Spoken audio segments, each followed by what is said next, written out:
بسم اللہ الرحمن الرحیم۔ السلام علیکم ورحمۃ اللہ وبرکاتہ۔ میرے دو ہی بھائی تھے، عادل اور فاضل۔ بڑا بھائی عادل ذرا رنگین مزاج تھا، جبکہ چھوٹا سنجیدہ اور سمجھدار تھا۔ ایک روز دونوں بھائی میلہ دیکھنے گئے۔ یہ بیساکھی کے دن تھے اور ہر سال پیر عادل کے پاس یہ میلہ لگتا تھا، جہاں لوگ منتیں پوری کرنے آتے تھے۔ زہرا بھی اپنے گھر والوں کے ساتھ چڑھاوا چڑھانے آئی تھی۔ وہی میلے میں عادل بھائی کی آنکھیں اس پر پڑی، اس پری وش سے چار ہوئی تھی۔ اسے دیکھا تو میرا بھائی میلہ بھول گیا، وہ بھی مبہوت ہو کر رہ گئی، جیسے من کی مراد دونوں نے پا لی ہو۔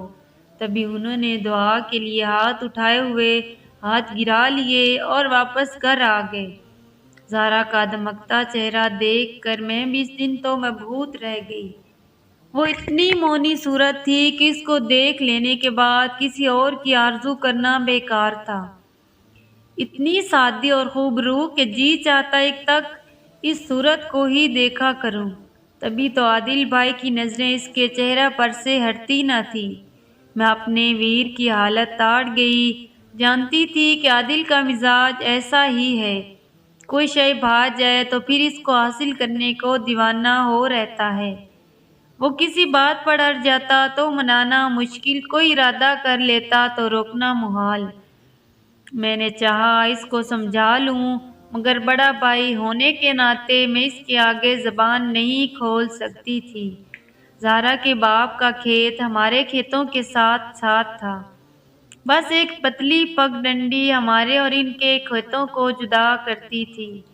ہماری ذات الگ تھی، تبھی دوستانہ ہونے کے باوجود ہماری برادری میں رشتوں ناتوں کا سوال ہی پیدا نہیں ہوتا تھا۔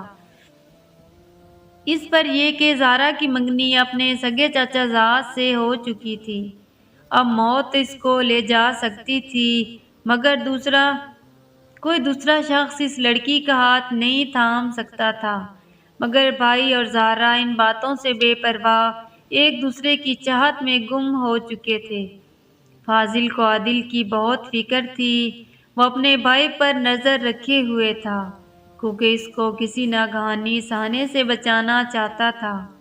وہ جانتا تھا کہ رات کو جب سارا جہان نیند میں ڈوب چکا تھا، زہرا اندھیرے میں کھیت پھلانگ کر ہمارے کھیتوں میں آ جاتی، اور بنی کے کنارے آگے کھجوروں کے جھنڈ میں یہ دونوں بے قرار دل سازی دنیا سے چھپ کر چند گھڑیاں پیار کے ٹھنڈے سائے میں گزار لیتے تھے۔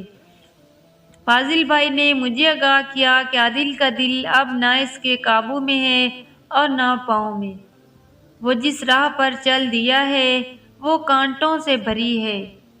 تم رات کو جاگتی رہا کرو، جب وہ اٹھ کر باہر جانے لگے مجھے جگا دیا کرو۔ یہ سن کر میری راتوں کی نیند حرام ہو گئی۔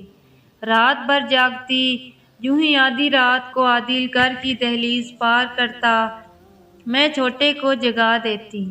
فاضل بھی اپنی چارپائی سے اٹھ کر سائے کی طرح اس کے پیچھے ہو لیتا، اس کے ساتھ اس کی کلہاڑی بھی ہوتی، کیونکہ ان دنوں جس خطرناک رستے پر عادل جاتا، کلہاڑی کی کسی وقت بھی ضرورت پڑ سکتی تھی۔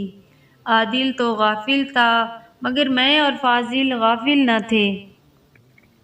ہم دونوں جانتے تھے کہ آدھی رات کو اندھیرے میں ایسی ملاقاتوں کا کیا نتائج نکلتے ہیں۔ یقیناً دیہاتوں میں چوری چھپے کی ایسی ملاقاتیں لہو رنگ عنوان مانگتی ہیں۔ وہی ہوا جس کا ڈر تھا، ابا کو علم ہو گیا۔ وہ معاملات خراب ہونے سے قبل ہی زہرا کے والد کے پاس عادل کے لیے رشتہ مانگنے چلے گئے اور بدلے میں زہرا کے منگیتر کو میرا رشتہ دینے کی پیشکش کی۔ زہرا کی منگنی تو ان کے خاندان میں پتھر کی لکیر تھی۔ ابا کی جسارت سے ان کے دل میں ناراضگی کا بیج بو گیا، گویا رشتہ مانگنا دوستانہ تعلقات کو ختم کر دینے کی ابتدا ہوئی، اور ان کو علم ہو جاتا کہ زہرا اور عادل ملتے بھی ہیں تو یقیناً کھیتوں کی سرحدیں ایک دوسرے کے لہو سے رنگین ہو جاتی۔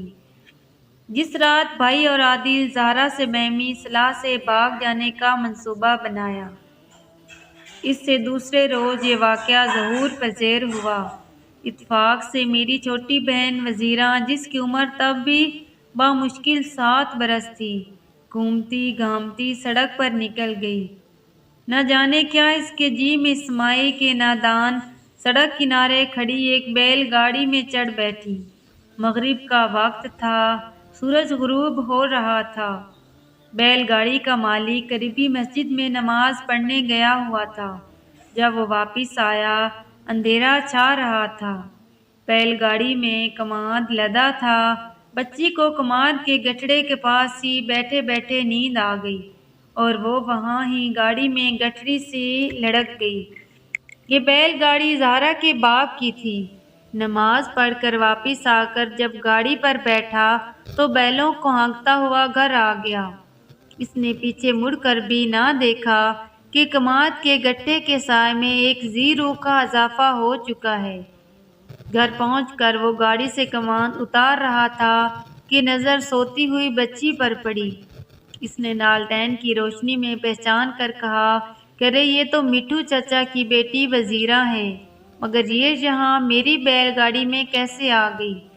اس نے بیوی کو اطلاع دی، وہ بلی اب تو رات ہو گئی ہے، بچی کو یہیں سلا دیتے ہیں، صبح اس کو پہنچا دینا ٹھیک ہے، مگر اکبر کو اس کے گھر بھیج کر اطلاع تو کروا دو، ورنہ لڑکی کے گھر والے پریشان ہوں گے۔ ہاں یہ مناسب ہے، ورنہ وہ لوگ اس کو ڈھونڈتے نکل پڑیں گے۔ ماں نے اکبر کو آواز دی۔ وہ بولا، ماں اس وقت پیدل تو نہ جاؤں گا، بھائی کی سائیکل دو تو چلا جاتا ہوں۔ ماں نے کہا، لے جاؤ سائیکل، وہ کون سا منع کرے گا۔ اس کا بھائی گھر پر موجود نہ تھا۔ اکبر نے اس کی سائیکل نکالی اور ہمارے گھر کی راہ لی، لیکن کچھ راستہ طے کرنے کے بعد اس کی سائیکل پنکچر ہو گئی۔ وہ بد دل ہو گیا، کیونکہ اس کو ہماری طرف کے کتوں سے ڈر تھا۔ اس نے آگے کا راستہ طے کیے بغیر لوٹ جانے کی ٹھانی، مگر والدین کو یہی بتایا کہ اطلاع کر آیا ہوں، تاکہ یہ سر نہ کھائیں، اور خاموشی سے اپنی چارپائی پر لیٹ گیا۔ اس کی عمر بھی 16 برس تھی اور اتنی سمجھ بوجھ نہ تھی کہ واقعے کی اہمیت کا اندازہ کر سکتا۔ سوچا کہ صبح ان لوگوں کو بتا دیں گے۔ ایک رات بچی ادھر سو جائے گی تو کون سی آفت آ جائے گی۔ اس رات جب زہرا بھائی سے ملنے آئی تو ان کے فرار ہونے کا منصوبہ پکا تھا۔ زہرا نے کہا کہ کل کا انتظار کیوں، آج ہی بھاگ چلتے ہیں، کیونکہ تمہاری بہن غلطی سے ابا کی بیل گاڑی پر چڑھ بیٹھی تھی، وہ اب ہمارے گھر ہے، کل تک واپس تمہارے یہاں پہنچ جائے گی۔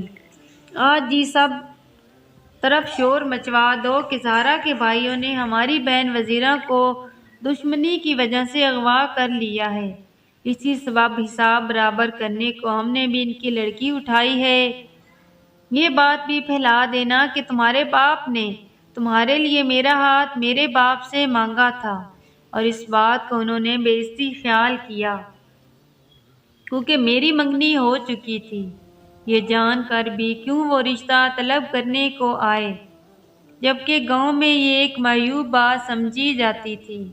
یہ ایک عورت کا دیا ہوا مشورہ تھا، اور دیہات والوں کا کہنا تھا کہ مردوں کو عورتوں کے مشورے نہ ماننے چاہیے، کیونکہ وہ کم عقل ہوتی ہیں، مگر میرے بھائی کی عقل پر تو زہرا کی محبت پردہ بن کر چھا چکی تھی۔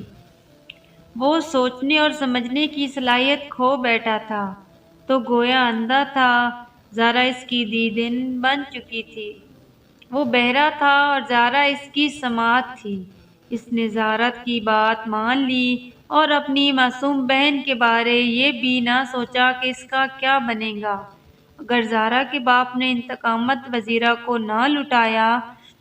ماں تو جیتے جی مر جائے گی۔ فاضل نے آ کر بتایا کہ زہرا اور عادل اب ہماری دنیا سے دور نکل گئے ہیں، وہ گاؤں پار کر کے کسی دوست کے گاؤں چلے گئے ہیں۔ جس نے یہ خبر فاضل کو دی، اس نے گاؤں کا نام نہیں بتایا کہ جدھر وہ گئے تھے، اس لیے وہ ان کے تعاقب میں نہیں جا سکا۔ صبح یہ بات ہر طرف پھیل گئی، کہ دونوں فریقین نے ایک دوسرے کی لڑکیاں اغوا کر لی ہیں۔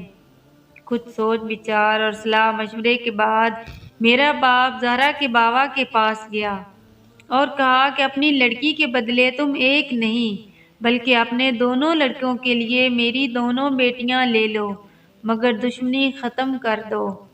مگر زہرا کے باپ اور بھائی اس سے بدلے پر بھی راضی نہ ہوئے، کیونکہ وہی نہیں، ان کی اغوا شدہ بیٹی کا منگیتر، اس کا باپ اور بھائی بھی عادل کے خون کے پیاسے ہو رہے تھے کہ انہوں نے اس کی عمر کو اپنی بےعزتی خیال کیا تھا۔ عادل کی ہونے والی بہو اور منگیتر کو اٹھا لے گیا تھا۔ زہرا کا باپ تو شاید مان بھی جاتا، مگر اس کا بھائی اور بھتیجے زہریلے ناگوں کی طرح پھنکار رہے تھے۔ زہرا کے باپ نے اس الزام کو بھی رد کر دیا کہ اس نے وزیرہ کو اغوا کیا ہے، یہ تو خود اس کی بیل گاڑی میں گھس بیٹھی تھی۔ وہ کہتا تھا کہ یہ تو ہماری لڑکی کو اغوا کیا ہے، اوپر سے وزیروں کو اغوا کرنے کا جھوٹا الزام بھی، یہ ہم ہی پر دھر رہے ہیں، جبکہ ہم نے تو ان کو رات کو اطلاع کرا دی تھی کہ بچی ہمارے پاس ہے۔ ابا کہتے کہ یہ جھوٹ کہتے ہیں، انہوں نے کوئی اطلاع نہیں دی۔ اکبر مگر لفظ یہ تھا کیونکہ اس نے واقعی اطلاع نہ پہنچائی تھی اور بیچ رستے سے لوٹ آیا تھا اور اب اس معاملہ پر لب کشائی سے گریزاں تھا۔ تبھی معاملہ اور بھی گمبھیر ہو گیا۔ عادل اور زہرا تو نہ جانے دنیا کے کس پوشیدہ کونے میں جا چھپے تھے، مگر ادھر کے رام مچا ہوا تھا۔ زہرا کے باپ نے دھمکی دی کہ اگر اس لڑکی کو واپس نہ کیا تو وہ قتل و غارت کا بازار گرم کر دیں گے۔ فاضل بھائی اس شخص کے پاس گیا جس کو اس سارے معاملے کا علم تھا۔ میرے بڑے بھائی نے اس کے پیر پکڑ لیے اور کہا کہ بے شک تم عادل کے دوست ہو، مگر میرے بھی تو دوست ہو، تم کو رب کا واسطہ اتنا تو بتا دو کہ یہ دونوں کہاں چھپے ہیں، ورنہ جانتے ہو کیا نتیجہ ہوگا، دونوں طرف کے مرد مریں گے، خون خرابہ ہوا تو پھر اس کی حد نہ رہے گی۔ اس نے بھائی کو بتا دیا کہ وہ لوگ کہاں چھپے ہیں۔ فاضل بھائی وہاں گیا، عادل اور زہرا کی منت کی کہ واپس چلو تاکہ مسئلہ صلح صفائی سے حل ہو، ورنہ وہاں کلہاڑیاں چل پڑیں گی اور معصوم وزیرہ بھی واپس نہ کی جائے گی۔ عادل نے کہا، فاضل عقل کے ناخن لو، وہ تو یوں بھی قتل و غارت پر تلے ہیں، وہ بکھرے ہوئے ہیں جو مرنے مارنے پر تلے ہوں، تو ہم ان زخمی شیروں کی کچھار میں کیوں جائیں؟ میں ان کو جانتا ہوں کہ اب وہ خون خرابہ ہوگا ہی، یہ زہرا کو بھی واپس لے جائیں گے اور ہماری بہن کو بھی نہیں لوٹائیں گے۔ منت سماجت سے کوئی بات نہ بنی اور فاضل مایوس لوٹ آیا۔ ابا نے پولیس انسپکٹر سے رابطہ کیا کہ ہماری کم سن بچی انہوں نے اغوا کی ہے اور اب ہماری جانوں کے در پہ ہیں، جبکہ ان کی لڑکی بالغ ہے اور اپنی مرضی اور خوشی سے ہمارے لڑکے کے ساتھ گھر سے گئی ہے۔ ان کو برآمد کر کے لڑکی کا بیان لیا جائے تاکہ ہماری کم سن بچی ہم کو واپس مل جائے۔ پولیس حرکت میں آ گئی۔ زہرا کو برآمد کر کے عدالت میں پیش کیا گیا۔ اس نے بیان دیا کہ وہ اپنی مرضی سے عادل کے ساتھ گئی تھی، اس کو کسی نے اغوا نہیں کیا، مجھے میرے ورثہ کے حوالے نہ کیا جائے ورنہ وہ مجھ کو مار دیں گے، بہتر ہے کہ پھر مجھے عدالت میں ہی مار دیا جائے کہ ہم شادی کی نیت سے گھر سے نکلے تھے اور اب ہم نے نکاح بھی پڑھوایا ہے۔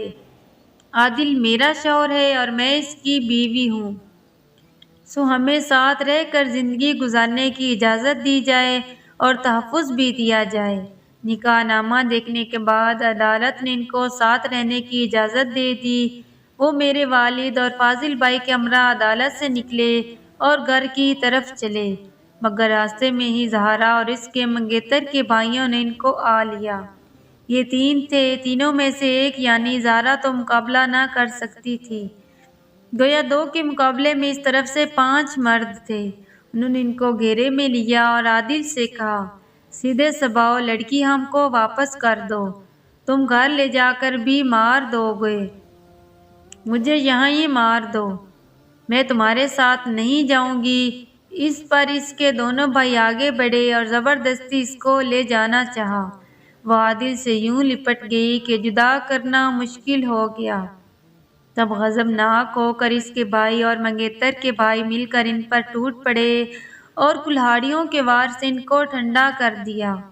فاضل کو مردہ جان کر وہ چھوڑ گئے جبکہ وہ بے ہوش پڑا تھا۔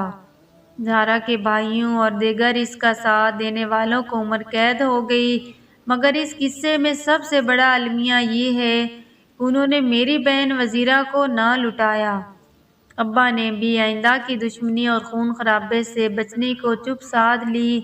یوں 6 سالہ معصوم کا نکاح انہوں نے بعد میں زہرا کے اسی 40 سالہ قاتل بھائی سے کر دیا جس نے میرے ویر عادل اور اپنی بہن زہرا کا کام تمام کیا تھا۔ وزیرہ اب بھی اسی قاتل کی بیوی ہے اور باپ دشمنی ختم کرنے تک جیا خاموش رہا۔ اس محبت کے خونی کھیل میں سب سے بڑی سزا وزیرہ کو ملی جو اس داستان میں سب سے زیادہ معصوم اور بے قصور تھی۔ سچ ہے کہ کھیتوں میں اگر سبز پتے اور سرخ پھول ہوں تو داستانیں لہو رنگ ہوتی ہیں۔ اگر کہانی پسند آئے تو ویڈیو